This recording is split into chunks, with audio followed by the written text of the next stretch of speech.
Classification: NVIDIA Minoris. Date: redacted. M41. Author: High Interrogator Zarian Yardel. Subject: the chaotic entity known as Zhanglirth. Recipient: Lord Inquisitor Adarius Hared Ordo Malleus. My lord, as requested, I am submitting my findings with regards to the chaos entity known as Zhanglirth, duly designated Invidia Minoris, for our records. As you are aware, it was during the pacification of the rebellion of Nosfern that the cults of Zhanglirth and the hitherto unknown demonic entities they summoned first came to our attention. As per your instructions, I have conducted a thorough investigation and present my findings in this log. What rabid ramblings I gleaned from the initial interrogations of cult members were too garbled and confused to make any real sense of the new phenomena we observed. Thus, I turned to other sources, and the divine blessings of the God Emperor must have been upon my travails, for my investigation soon led me to the forgotten librarium of Adzorator on the dead world of... Redacted. In these blighted catacombs, I have been able to unearth a number of intact ancient tomes and uncorrupted data slates that directly pertain to our inquiry.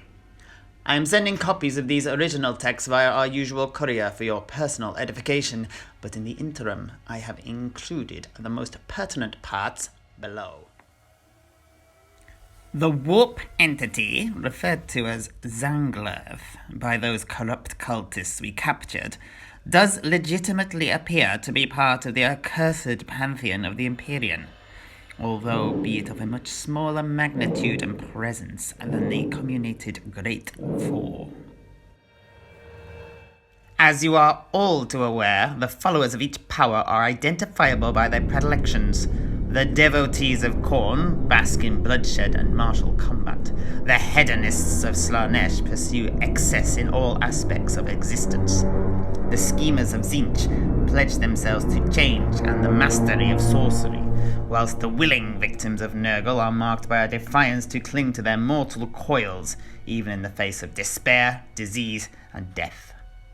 The bitter, unwashed masses of Zhanglirth, too, are distinct in their own way. They share a seething envy of anyone and everyone they see as achieving something with their lives, and wish nothing more than to tear down these men and women. They are the unthinking mob that can only lash out and destroy, unable to resolve the dissatisfaction they hold for their lives. One of the writers in a newly rediscovered copy of the Liber Chaotica Obscurus summarized the followers of this god far more fully than your humble servant can. Zhanglirth is the patron of the envious. He comforts them and soothes away their worries before finally rotting their souls. He blinds them to their meanness and their greed until they believe these to be virtues. His followers are convinced that the doors to his realm will only be open to poor wretches like themselves, who go through life without leaving any trace but their desperate attempts to destroy those who, by the simple fact of their existence, show up their own poorness of spirit and mind. However, they are deluded. Each is but a morsel to be tossed into his cauldron as soon as it falls.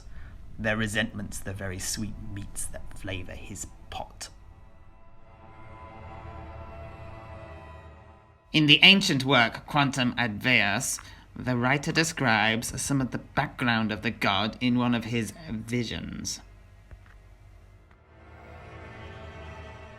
Then I saw the divided realm. I saw that Zhanglirth had long ago been tricked by jealous Tzeentch. He was cast adrift in the Sea of Souls, eventually becoming becalmed in the Podrin Sargasso, until the day Slaanesh awoke and distracted the Lord of Change. On that day, the dweller in the deep, Apep, the serpent of the abyss, found Zhanglirth and returned him to his realm. In his absence, much had been subsumed into the crystal labyrinth of his rival, and so began the war between the two. This description tallies with some of my data from our initial interrogations.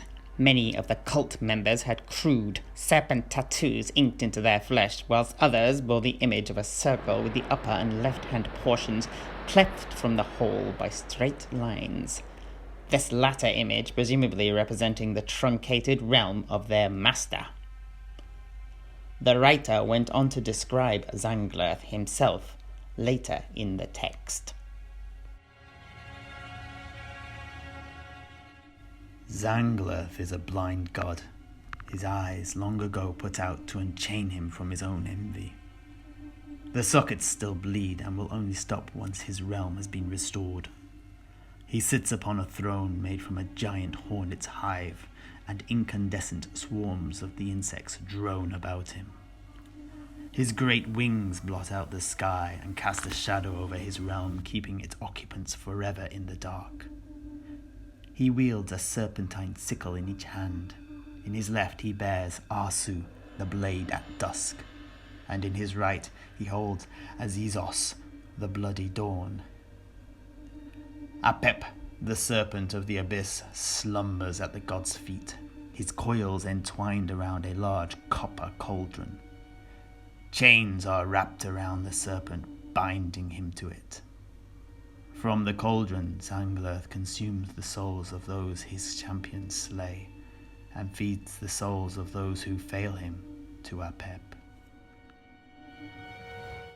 Elements of this description are manifest in the demons of this god, which I feel gives credence to even such a fanciful description.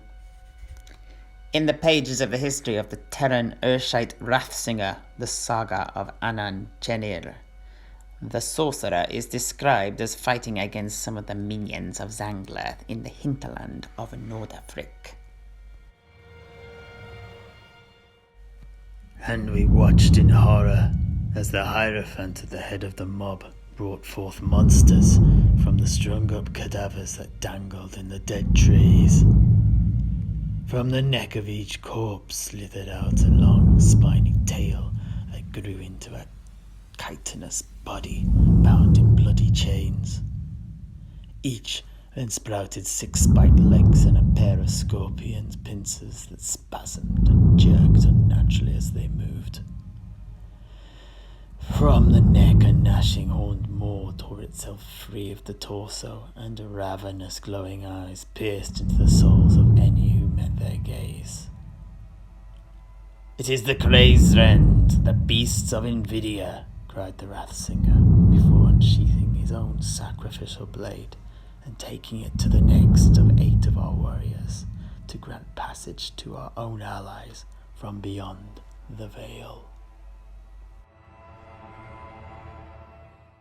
This description matches some of the side pics taken of the demonic beasts we encountered during the cleansing of Nosfern. These appear to be the unthinking creatures that lashed out at both friend and foe. Impaled at the end of the tail of each demon was a bound torso that, if we extrapolate from the text above, appears to be part of the ritual whereby they are summoned into reality. Later, in the saga, the Wrathsinger finds himself the target of an assassination attempt at the hands of another of the servants of Zhanglirth. And Anan, upon learning that the Hierophant Prime had summoned up a flesh stretcher to seek him out, sent us away. This serpent will not stop until it finds me, and all who get in its way shall be slain. I will make my preparations and await the hunter. With this, our Lord Wrathsinger left us to wait for the coming of the demon. He climbed to the top of the pyramid of skulls we had constructed, and banished all from his sight. Reports soon came to me of a serpentine beast moving through the camps, an equine-headed monstrosity wielding a pair of scimitars and a large harpoon attached to a writhing chain. Many fell to its blades, and many more to its venomous tail, until, at last, it reached our Lord. I do not know the story of the battle between the two, but it was Ananjinir alone who descended the pyramid. His hair whitened and red-skin wizard. The description of this lesser demon too matches Psypix recovered from the rebellion of Nosfern. Finally, in the cursed book Ex Oblivione, the heretical scribblings of Redacted.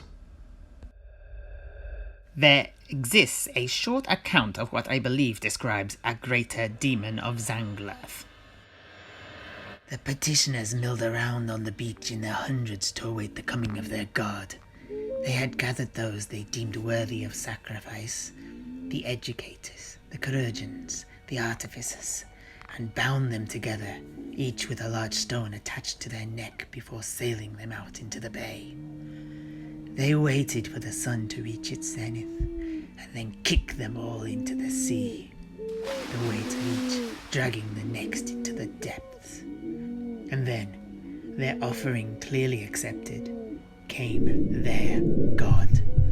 He swooped down from the sky on majestic wings, and wore a great golden helm. From the oceans came his angels too, wielding long spears on chains. But they had not come to free their believers. They had come in judgment, and the assembled congregation were clearly not worthy, for soon the killing started, and did not stop until the sands were drenched in ichor and the sea was dyed red. I remain hidden in my father's house, overlooking the bay. Even though I was found, I was spared. For what reason I cannot say. Although the details here are sparse, they seem to match the Psypix captured back in Nosfern.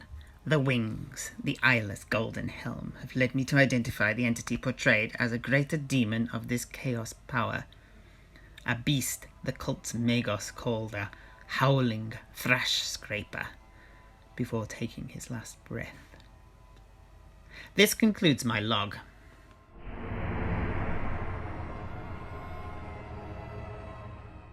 In fealty to the God Emperor, our undying Lord, and by the grace of the Golden Throne, I vow that these words I have recorded here to be true and accurate. As always, I offer myself up for mind cleansing if you feel it is necessary. I remain your humble servant and await your further instructions. Chaotica delende est, Ave Imperator.